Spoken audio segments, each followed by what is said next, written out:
If your idea of palm tree and sandy surroundings involves a pool, sunbathing and a few glasses of pina colada, this is not the game for you.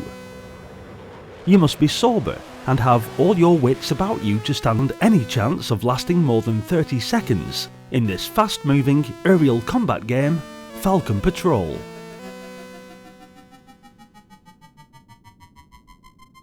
You pilot a jet with an ability to vertically take off and land. This isn't science fiction. In fact, this is absolutely possible, as we see here.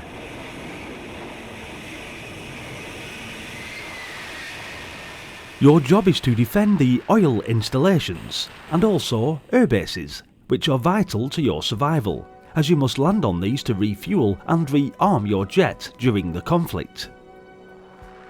If you ever owned a VIC-20, then you'll probably be feeling a bit of deja vu right now. Sure enough, there was also a game distributed by Quicksilver called Skyhawk, which is very similar to Falcon Patrol. And if you wondered why, well, that's because it was written by the same guy, Steve Lee. Initially, you'll see that the graphics are pretty good, and the jet takes off and flies in a pretty convincing way. I fondly remember the fact that the jet banks and turns in a realistic manner. Well, as realistic as we could get for a game that came out all the way back in 1984. I liked the fast gameplay though, even for an early title, and the usual radar readouts which were always a helping hand in many Commodore 64 games of the era. This helped to plot out the enemies, which have to be blasted out of the sky whilst avoiding their bombs and bullets.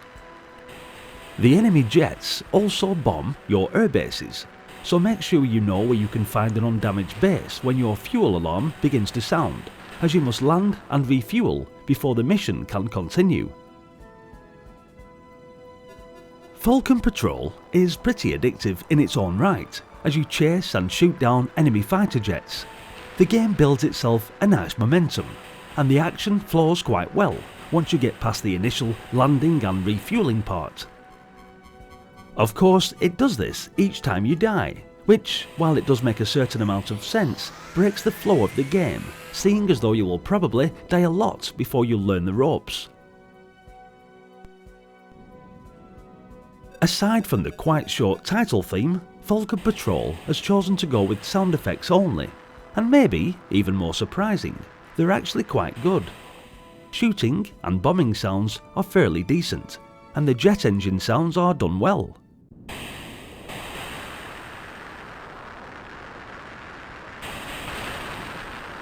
Particularly in the way that it rises in volume as you catch up with the enemy. Also, as you shoot them down, or they shoot you down, it all sounds like a wounded fighter jet about to crash and burn. So then, what can we say? A nice Defender-style blaster with plenty of playability and just brimming with nostalgia. Get it fired up today and let me know what you think about Falcon Patrol. Games like this always bring me right back to being a kid again. I remember the likes of Blue Max, Choplifter, Defender, and all those awesome little shooters, but I'm glad to have experienced this game too back in my youth.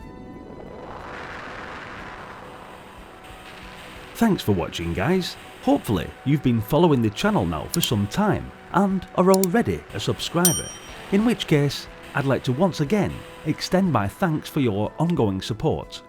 For those who are new here but are enjoying the nostalgia, then do be sure to check out the rest of the videos up on the channel playlists, and maybe join us on this epic journey, revisiting classic Commodore games just like this. Hopefully I'll see you all in the next video. Until then, bye for now.